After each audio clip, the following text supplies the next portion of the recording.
Alright guys, so at the very start of the game, this is pretty much what the game interface is going to look like. Uh, Let me explain a little bit of something about Paradox Interactive games so that you understand.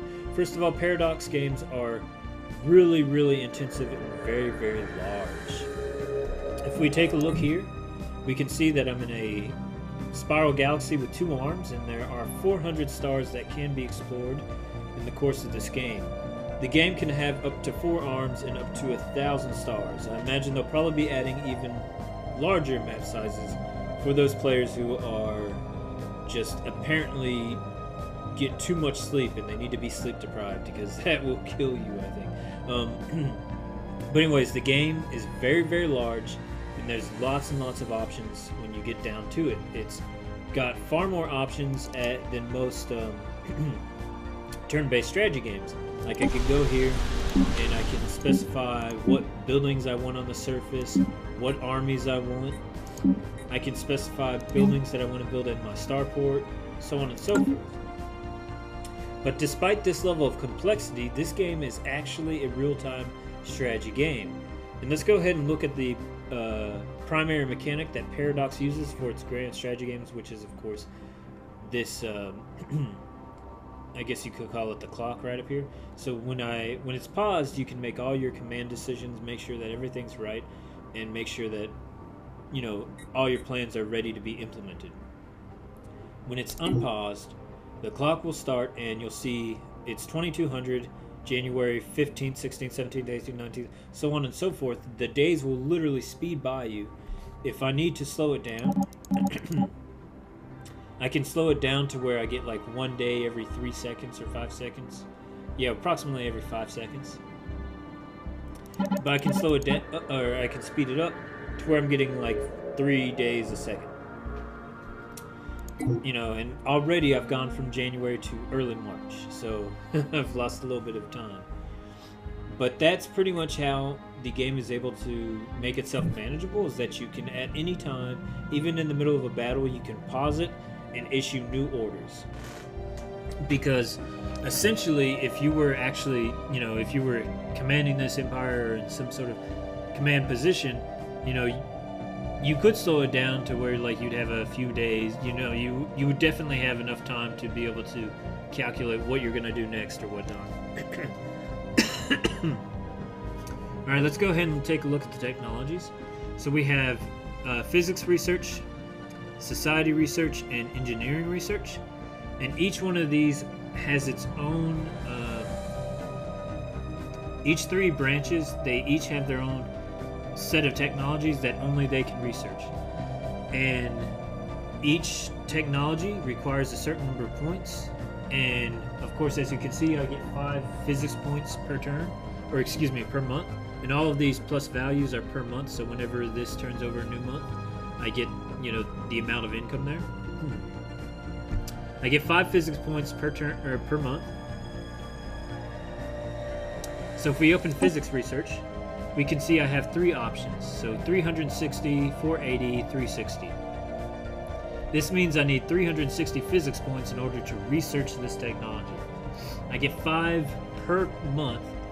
Therefore, you know, at a rough estimation, it takes 20 months to be 100, so we're looking at 60 something months, something like, I want to say 74 months, I think. Yeah, roughly. We can click on it and I think it will tell us exactly. Okay, I was way off. But anyhow, and I think that's because of his star, his bonus point. Yeah, research speed is plus 2%. But you see, like, and once again, as he gains skill, his research speed is going to increase. So we go to society, we're going to pick one, and this is another thing I want to talk about, is that normally in the game you would have 3 options to pick from. Some governments and some ethics types will allow you a 4th option to pick from. Specifically, the Science Directorate will allow you a 4th option to pick from. We're going to go with colony ship, because we need to be able to colonize as soon as possible. Alright, looking here, we get plus 5% army damage, plus 5% minerals from power to exoskeletons. This is really interesting. This is really interesting, and once again, this will tell us a little bit more extra stuff about the technology that we're researching. But it's kind of funny because we can kind of undo most of the damage that the weak trait did with our very first technology. If we were to take the weak trait, that's just a little bit of a little bit of a rata there. I want to go ahead and put in. All right, let's look at Deneb a little bit closer. All right, so one of the first things we have to do as a spacefaring civilization is we know a little bit about our home world, but we don't know too much about our system. So we're going to assign our science ship to explore the entirety of our system. We have one wormhole station right there. We're not going to be using it yet because we haven't even determined what all is in our system. So let's go ahead and continue on.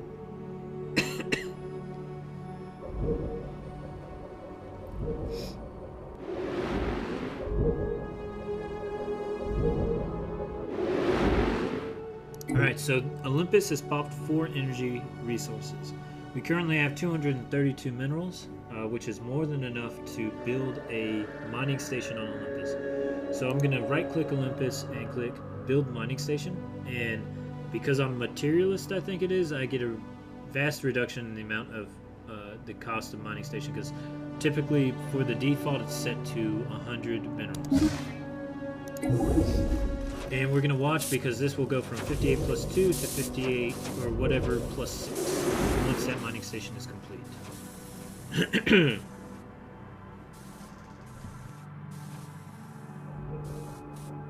Situation log updated.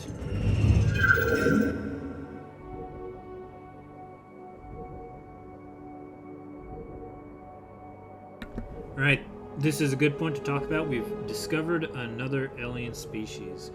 It may or may not be a sentient species. There's about a half dozen non-sentient alien species that you can't communicate with. They don't have empires. They just kind of randomly do shit. You can kind of get some stuff from them. I do wish they would expand on that aspect of the game, because I do like that idea that not everything is going to be out there trying to claim territory or form empires or whatever. But once we've established that these aliens do exist, it begins a special project that investigates those aliens. So we're going to investigate the Alpha Bogies. Like I said, enigmatic spacefarers, blah, blah, blah.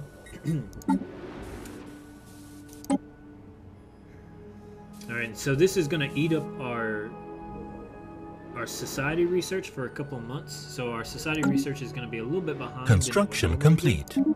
But in return, we're going to find out a little bit more about these aliens and these special projects and other special happenings called anomalies are one of the really interesting core things about the game, because when you encounter anomalies and you encounter special projects, you learn a little bit about the backstory that kind of makes up the fabric that is Stellaris. You learn about the ancient empires, the ancient spacefaring civilizations. And you can go down these long story routes with these events, uncovering more information about these ancient spacefaring empires. And usually the events not only have a cool story, but after you finish uncovering them, they will give you like significant bonuses to whatever you're doing, which is really awesome. I always like that. Not all of them are about ancient past civilizations. Like, it could be anything from, I've seen an arms smuggling ring on a primitive civilization world that I had put under my protection or whatever.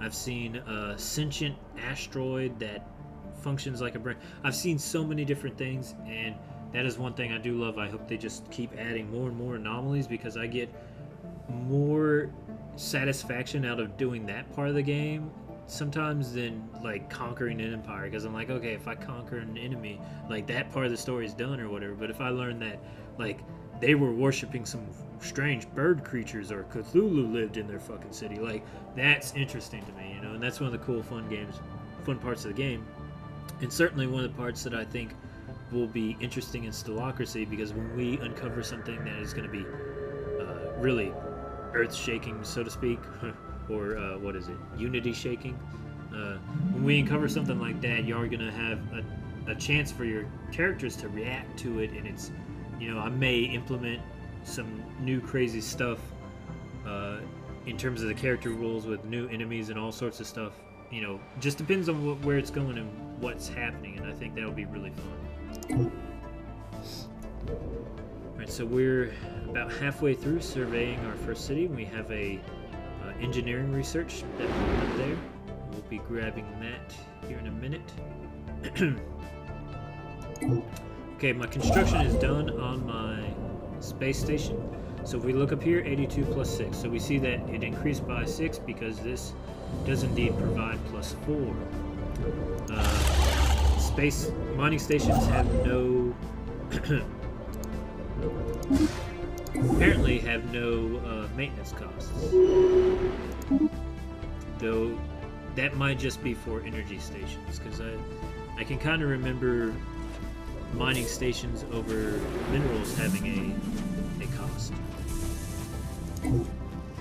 Right at the very first part of the game, I'm going to be prioritizing the minerals. I'm not really playing as as optimized as I could be right now. If I were, I would have already been started on improving the infrastructure on Unity, because that's a great source of, like, the vast majority of your home system's ability to produce minerals and produce electricity and produce science research is going to be found on your planet, not out here in the solar system. It's just that you can only build one thing on planet at a time, so you're going to want to build one thing on planet and then have one thing being built in the solar system at the same time if you really wanted to optimize it. But once again, I may not even be playing optimized when we play Stellaris. I'll be playing based on you, the player's demands, as System survey complete.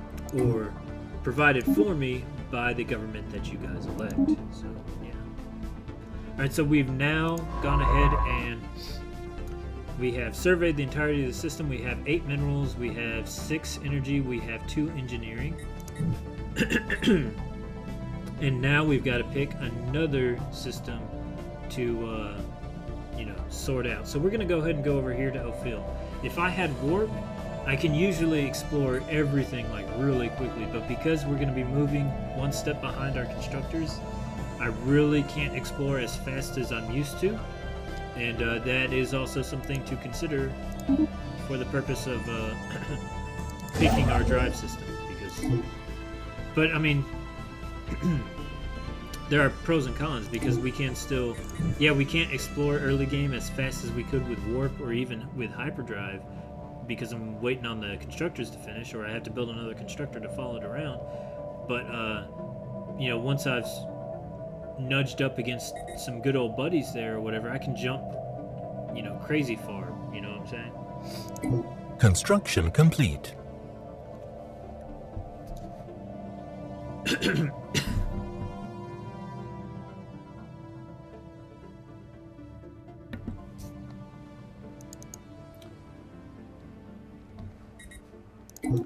Let's go ahead and, since I'm not playing optimally, I'm just going to grab these really quick. Yeah, so you see the mining station over the mineral deposit did reduce our energy income by 1. However, over an energy deposit, it does not reduce our energy income, and that doesn't really make sense. Like, it's almost like double accounting where you don't need it. Like, okay, if this provides for electricity and my station uses 1 of it, just make that a 3. You know what I'm saying? So I think that's kind of what was going for, or why they changed that.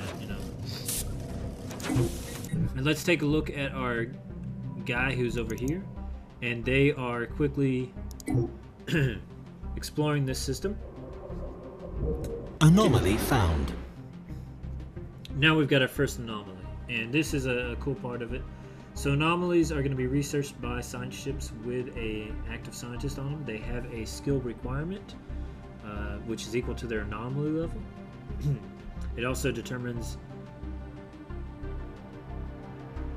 the failure risk and everything like that. So what we're going to do is we're going to have this scientist research it. They've got a 22% chance of failings, and I think that's significant. Special project But complete. Once again, I'm not trying to optimize or what have you. I'm just doing what I do here just to show you. Hopefully we'll complete this anomaly without any sort of craziness.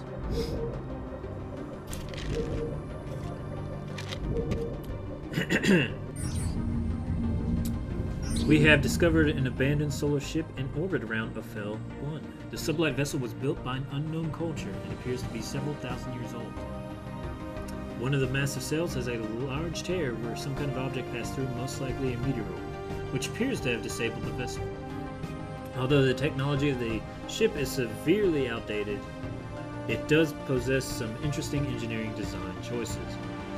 An interesting, albeit primitive design, and as a result of completing that anomaly, we gained 60 science engineering research, which is awesome because either they give you something awesome or some like extra minerals, or there's a race of gas people that live in that gas giant or whatever, or at the very least they'll give you just engineering. You know what I'm saying? So. Construction complete. Alright, what I'm going to do now is I'm going to go ahead and, after this one is complete, I'm going to move this constructor over to that new system that I had found.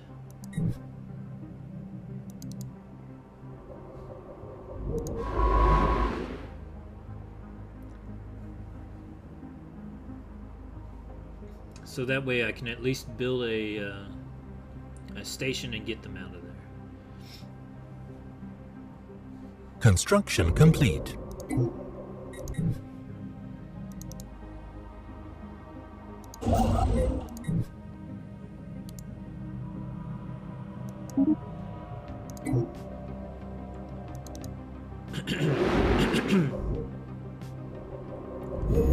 System survey complete. Alright, so our constructor is here. Now we're going to build a wormhole station. And I do believe wormhole stations are remarkably cheap. Yeah, 67. Well, it's not cheap, but I don't think they have maintenance. No, they do have a little bit of maintenance. That's fantastic. But until we get that wormhole station built, let's go ahead and take a look. So I've selected this science ship, and I'm gonna go ahead and survey system, and I don't think he can move back. So he's gonna try to fly out there.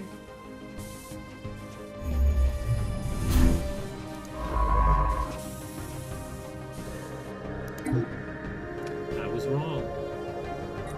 Okay, I see, because the wormhole station here was able to open up for him. Okay, my bad. I'm not too familiar with playing with wormholes, but that is one of the reasons we play this game. Construction complete. One of the reasons that I decided to go ahead and do the wormhole type thing right now is because there have been some... I'll just say that there's a good potential that wormholes might be the choice for our first game.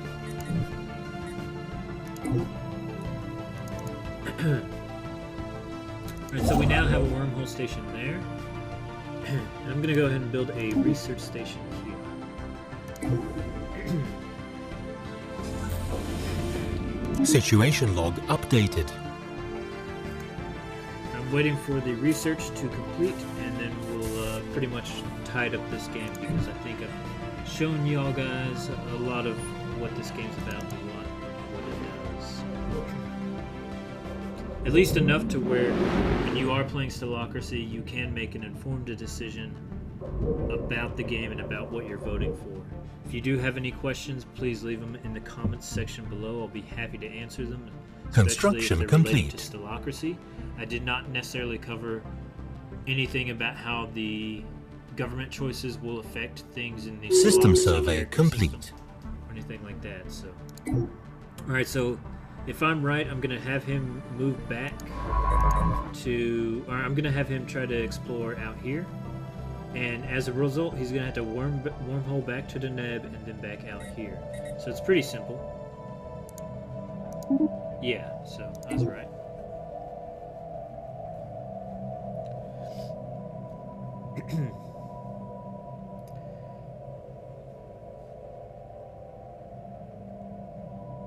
I will read up a little bit more on wormholes because I'm thinking that a single wormhole station can only open one wormhole at a time. So if you have a lot of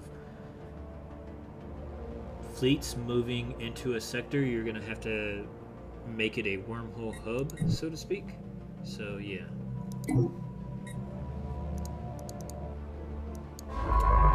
And we're going to go ahead and survey this one.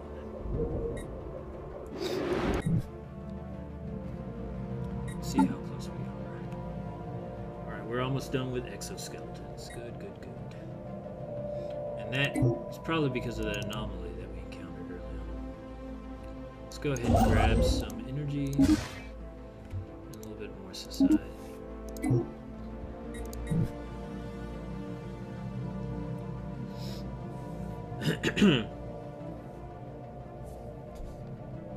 System survey complete.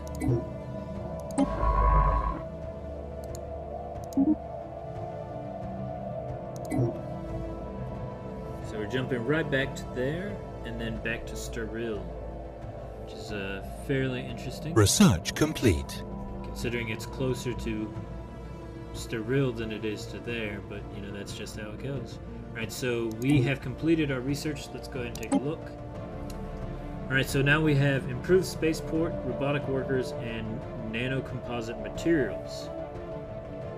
Each one of these, you know, these are, I do believe the system refers to them as cards. You have a chance of drawing a, you know, you only draw 3 cards per anytime that you're accessing your research queue or you're accessing your research pool. So you have 3 cards available. Anything that is in a brown color is going to be a common card that will appear several times in any given game, so you don't necessarily have to worry about getting it right then. If you see like an orange card or like a purple card, or excuse me, a red card or a purple card, like any different colored card usually indicates something different about it. Purple cards especially, like I think that they only really will appear once, maybe twice per game if you're lucky. So when you see a purple card, it would behoove you to go ahead and research that purple card. The only caveat to this is that some cards will get research experience on them, and they'll be here kind of like in a circled, they'll be down here in addition to your regular pool, and you can select them, so they're in addition to your pool. And those will remain there until you research them. So anything that you pretty much started researching on, even a little bit, will be available until you finish researching those things. Let's go ahead and pick nanocomposite materials. And before we go ahead and leave this tutorial, this basic beginner's guide, let's look at our leaders tab. As you can see here, we have governors, scientists, admirals, generals. We can have up to 10 leaders. And let me just pick an admiral. I'm going to go ahead and recruit this admiral. You get a indicator of their age, any special abilities that are going to be right here, and their skill. And you can hover over the skill, and it will tell you what happens with them in that specific category.